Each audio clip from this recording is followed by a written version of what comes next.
In this video, I'll be sharing 10 JRPGs with amazing turn-based combat. Now, I'm not necessarily saying the game on a whole is great, just that the combat is. And because I couldn't fit these into any kind of coherent order, these aren't going to be ranked in any specific order. What JRPGs do you think have the best turn-based combat? Let me know in the comments. And if you enjoy JRPGs and want to stay up to date with the latest news, reviews, and other fun videos just like this one, be sure to subscribe so you don't miss anything.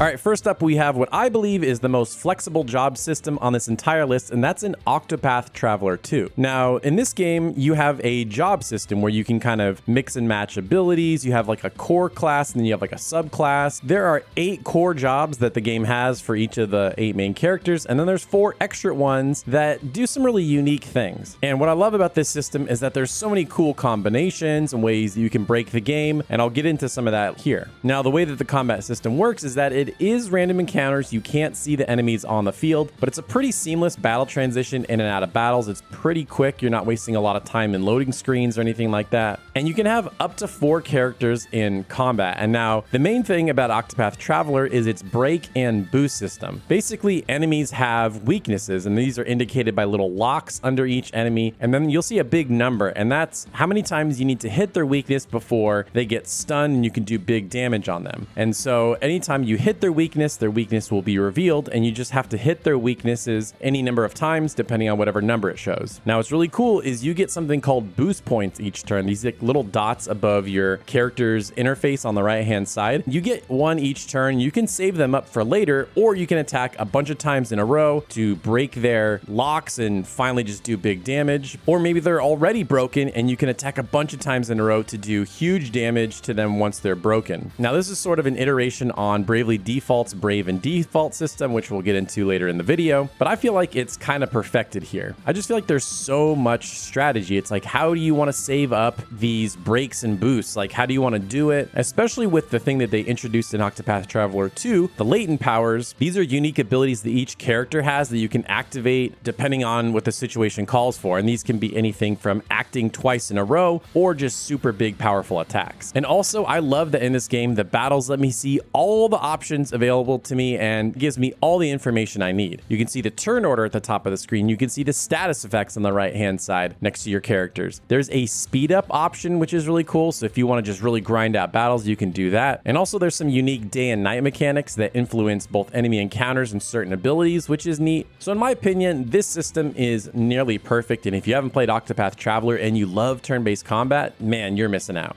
Now, we couldn't have this list without Persona 5 Royal, right? Now, what's interesting about this system is that you can actually sneak up on enemies to get an advantage, and it's very cool thematically because, you know, you're like these thieves, you pull off the enemy's mask, and then there's this really cool transition to battle, and in battle, it's a 4-character party system. Now, what Persona and the Shin Megami Tensei series on a whole is known for is what they call the press turn system. Basically, if you hit an enemy weakness, you get to go one more time, and if you weaken all the enemies, you can activate something called an all-out attack, where all your characters will hit all the enemies at the same time for big damage. Now, what's really cool that they added here in Persona 5 is something called the baton pass. And what this does is, you know, let's say you're hitting weaknesses, you're doing all this stuff, but you're fighting an enemy and you don't have the weakness in some of your spells for one of your active party members, like somebody in your party can't do it. Well, you can swap out a party member and there you go. You can just use that ability without wasting a turn. And what I kind of like is that each character has their own set role. Like each one has their own, like, okay, only this character can attack with lightning, only this character can attack with wind, etc., or they only have certain weapons they can use. So it's fun to know, like, okay, these are the set characters I need for these situations. Now, Persona 5 had guns, but in Persona 5 Royal, that's really cool is they refilled your ammo all the time. So you don't have to like, okay, I only have a certain amount of shots every time I'm in a dungeon. No, here they finally refill them and it's much more useful. And also, of course, it has a monster taming aspect with the personas because the main character Joker, he can't just equip one persona, he can equip a ton of them. And so you're constantly exploring different dungeons, capturing these different personas or monsters and adding them to your team. And then you can go back to the Velvet Room, fuse them together and create even more powerful monsters. And this isn't necessarily tied directly into combat, but there is the social link aspect. So depending on the bonds of your characters, this influences how helpful they are in combat. Like maybe they can pick you up if you're down, cure certain status effects, and if you get it all the way, they get a brand new persona and they become really powerful. In my opinion, this is currently the best iteration of the press turn combat system, and I can't wait to see what they add or change in Persona 6.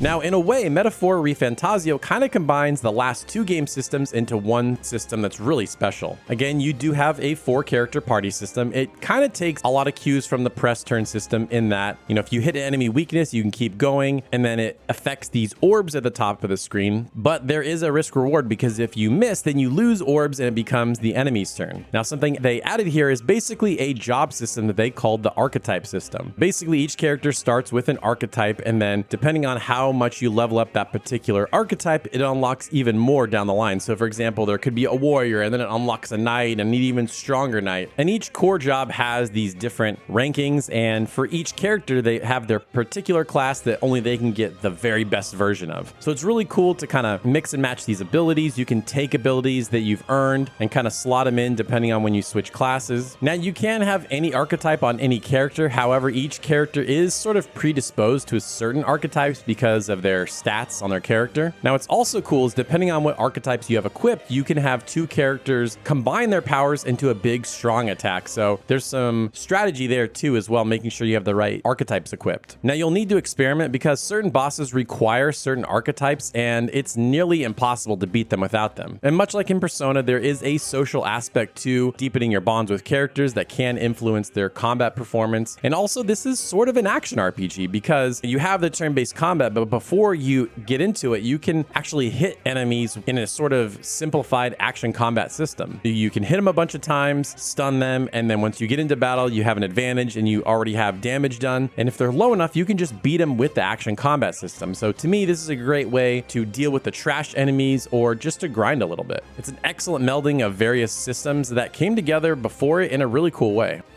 Now, we did touch on monster taming with Persona 5, but here I wanted to get into something a little bit different with Monster Hunter Stories 2. So in the game, you're not actually catching the monsters per se, or they call them monsties here. But as you're exploring the world, you can collect eggs that you get, and then you bring them back to your base and then hatch them. And there's sort of an RNG aspect to it, but depending on which one you pick up, you can see it's different colors and different patterns on the egg, and that sort of can tell you, okay, well, this is probably going to be a specific monster. And what's cool is you can see enemies on the field, so you can avoid them if you want to. It's not random encounters. And the actual battle system itself is sort of rock, paper, scissors, but instead it's power, speed, and technical. So each of your monsties and each of your weapons that you can equip has one of those aspects, either power, speed, or technical. So basically, fighting is all about figuring out your enemy weaknesses. And what I love about this system is it's very fluid and customizable, because you can have a bunch of different weapons that you've crafted, and you can swap weapons and monsties mid-battle without having to lose a turn, which is really great. And also, if you're trying to grind or you just feel like the battle system's too slow, you can up the speed and make the battles go faster. And they also have something called a kinship gauge that you can do big special attacks with. You can even ride your monsters, which is really cool. And in fact, you can also add other party members throughout the game, and they bring in their own monsties that they fight with, although I don't believe you can control them. And what I really loved about this game were some of the boss fights, because some of the boss fights are really big, huge monsters, and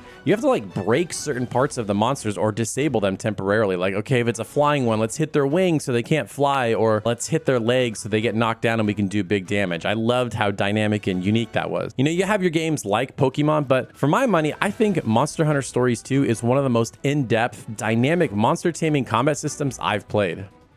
Just when I thought turn-based combat couldn't evolve or do anything more unique, here comes Chained Echoes. Now, what I loved about Chained Echoes is it's kind of like Chrono Trigger, where you do see the enemies on the map, but you just fight right on the map. You don't swirl into a battle arena, you just get into combat right then and there. So once again, you do have a 4-party combat system, but what's cool is you can have 4 other party members in reserve, so you can swap them out mid-fight, no problem. And of course, you can speed up the battles if you want them to go faster. You can see the turn order at the top of the screen, so it has all those nice quality of life features that you'd expect from a modern turn-based combat system. But the thing that makes it super unique that I've never seen another game do is what they call the overdrive system. So there's this meter that will always be in the top left-hand side of the screen, and what happens when you stay in the green area is it gives your characters in combat big buffs. You always want to stay in that green area so you can do the most damage. But it's tricky because depending on what attacks you do, it can make the meter go up, and you don't want to get into the red because that gives the enemies a huge huge advantage. So there's this really fine balance of like, okay, I don't want to use my best moves all in a row because I'll be in the red. Do I defend? Do I use items? Do I do simpler attacks so I can stay in the green? So it's an interesting balance of like, which characters do I want to use the simple attacks for? So my best, strongest characters can keep doing their big attacks. It's so dynamic, so strategic, and so cool. Now, the only thing I will say is I don't love the leveling system. It's not a traditional JRPG leveling system where you level up and all your stats go up and maybe you'll get a new ability, but instead you get points that you can sort of dump into this system where you can unlock new abilities. To me, I love that dopamine hit of leveling up and seeing all my stats go up. So it's not the worst thing, but I would have preferred a traditional leveling system. Overall though, Chained Echoes is amazing and a really cool way to innovate on turn-based combat. Now, I said we'd eventually get to Bravely Default, and I want to talk about Bravely Default 2 here. Now, in my opinion, I feel like the original Bravely Default is what transformed turn-based combat forever. It introduced something called the Brave and Default system. So basically, if you default or you defend for a turn, you can add a point. And then if you Brave, you can use up these points and attack or just take multiple actions in a row. And what's interesting, if you really like want to go all out for whatever reason, you can even go into the negative, but then you have to wait certain amount of turns until it becomes 0. There's so much strategic depth, especially for bosses, because it's like, how do I want to use this? Do I want to save it up? And it's also really good for grinding because you can just Brave 4 times in a row, especially if the enemies are weak, and you can just get rid of them quickly. And the other thing that they added, this may have been in other turn-based JRPGs, but I believe Bravely Default was the first one that did this. It's the first one where I can remember being able to adjust the battle speed and encounter rate. Now, there may have been remasters that added this, but I believe this is the first JRPG that added it from the start. And of course, it has a Final Fantasy style job system that provides endless customization and synergy where you have your main job and your sub job, and you get these passive abilities that you learn from the different jobs as you're going through them. And you have 5 points to spend on passive abilities. Now, some cost 1, some cost 2. So it's this balancing of like, which ones do I want for the character build I'm trying to do? Because there's so many different kinds of jobs, there's an insane amount of customization and so many things that you can do with this battle system. And it was just so fun to experiment and try different builds. Now, that's why this video is about the best combat systems and not the best turn-based JRPGs, because the game itself might not have been the best. Like, the story was just kind of okay, and I'm not in love with the art style. But as far as the turn-based combat system goes, man, it is just incredible, and I had to give it its flowers. Now, most of the games on this list are modern games, but I wanted to go old school for this one with Xenogears. Now, I'm not gonna lie, it does not have any of the modern day niceties that you would expect, and it doesn't have a remaster, so it might be a little old school for some of you, but it's just so interesting and unique that I had to talk about it. So in Xenogears, you have a 3-party combat system, and the really unique thing here is what they call the death blow combat system. Basically, you can input your own combination of button presses, like you have a certain amount of energy for each character, and so depending on what button presses you do, they'll do different attacks, and certain inputs trigger abilities, and you can learn new ones as you go throughout the game. It's really, really cool. Now, there is a limit. Obviously, you can't just attack infinitely, and each character has their own unique attack, so it's really fun to kind of remember what their attacks are and learn them. And if you wanted to, you could even save ability points for the next round if you want to build up a big, stronger attack. Now, again, this was very unique for the time, and the only other game I can remember that did anything like this was Legend of Legaia, which basically did the same thing, but I kind of enjoyed it here more with Xenogears. Now, the really cool thing about Xenogears is that it takes that system, not just with the characters on foot with the humans, but you can get into giant robots called gears, and you can do the same thing. But what's neat is you can kind of customize your gears, put different equipment on them, but the caveat is that all these different moves require fuel. So in these big fights, especially with bosses, you have to be very mindful of your fuel. It's very strategic. There's even a way to speed up how often you attack, which requires more fuel. Overall, it's a really cool system from a more primitive area, especially when most of the turn-based combat systems back then were very simple. They weren't doing anything super interesting, but I just loved what they did with Xenogears. Now, coming back to the modern day, we've got Fantasian Neo Dimension, and it's one of my favorite modern turn-based combat systems. It's so unique and innovative, and what else would you expect from the father of Final Fantasy, Hironobu Sakaguchi? It flips everything you know about turn-based combat on its head. So there's no random encounters, nor do you see the enemies on the screen. They do something really interesting called the Dimension. Basically, as you're exploring areas where you can fight enemies, you'll see this little number tick up. And basically, what that is that's enemies getting sent to the dimension. And this item can only contain so many enemies. At first, I think it's like 30 or 40, but you can increase that. But basically, when it gets all the way full, or when you decide to engage with the fights, then that's when you can actually get into combat. Now, the way the system works is that you'll have 3 characters in your party, and usually there's a lot of enemies on the screen because you've been saving them all up. But what's cool is most of your attacks can hit multiple enemies at once, whether it's sort of in a straight line, a curved line, area of effect like a circle or something like that. And the system lets you know when enemies are weak to attacks because it says weak, or they're low on health because I believe their health bar is in red or something like that. And there's also temporary buffs around the battlefield. So if you're attacking a line of enemies and your attack hits the buff, then you'll get equipped with certain buffs like stronger attack for your character or for your entire party. And of course, you can also see the attack order, which is nice. Now, the thing about Fantasian is that all the characters have specializations. So some kind of buff characters, some are more about healing, some are magic. So depending on the situation, you're constantly needing to switch out different characters. And the system really keeps you on your toes, especially in the second half of the game, because some of the bosses get really tricky. Now, the thing I really liked about the Neo Dimension version, on top of just adding voice acting, is they added a normal difficulty because the iOS release was infamously hard. So if that one scared you, you're reading reviews back in the day and you're thinking to yourself, oh man, I don't know if I'm going to be okay with this. Let me tell you, I made through it just fine. If you need to, follow a guide and you should be all right. But overall, this is a really unique, really fun combat system, and you should definitely try this game because it's incredible.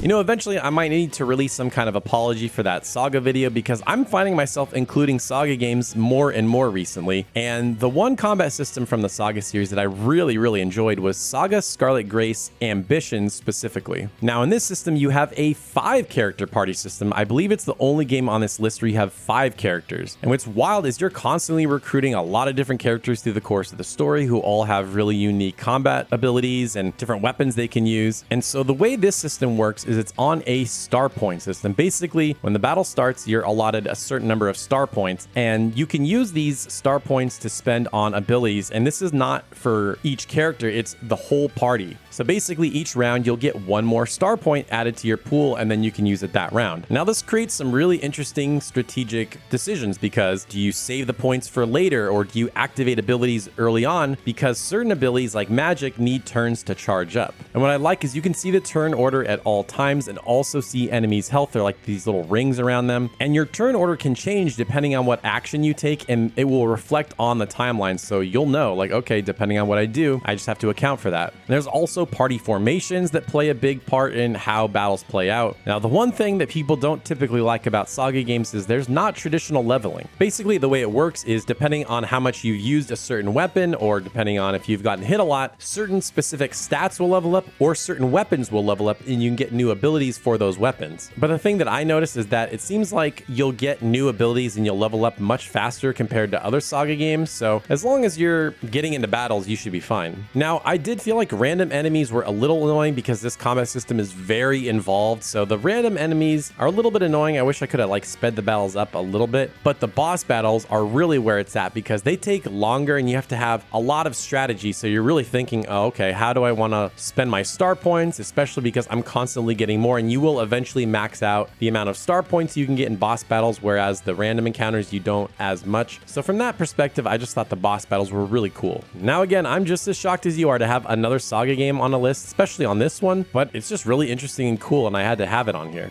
Now, last but not least, I wanted to include an indie game, and the one that came to mind for me was Cosmic Star Heroine. So in this one, once again, there's no random battles, but you can see the enemies on the field, and once you run into them, the battles just take place right where you ran into the enemies. And the other thing that's interesting about Cosmic Star Heroine is that there's not really any grinding because for each area, it's pretty linear, and there's a set amount of enemies, so you can't really grind. So as long as you're just fighting every enemy that you can see, you should be properly leveled and be fine for the boss battles. Now, it is a 4-character party system, and you can see the turn order at all times, but the really unique thing about Cosmic Star Heroine is it has this thing where all your abilities have limited uses. Basically, each character has a set of abilities, and you can only use it once before you need to spend a turn refreshing all your abilities. So it's really interesting, like thinking of the strategy. It's like, okay, do I want to use my status effect inducing abilities before my big attacks? Do I want to save up? Do I want to heal? So it's really cool to try to figure out how you want to spend your abilities before you reset them. And the other thing that's really neat is items aren't expendable. You'll get them back after battle, and also your HP will refresh each battle, which I don't know of any JRPG. I'm sure there's others that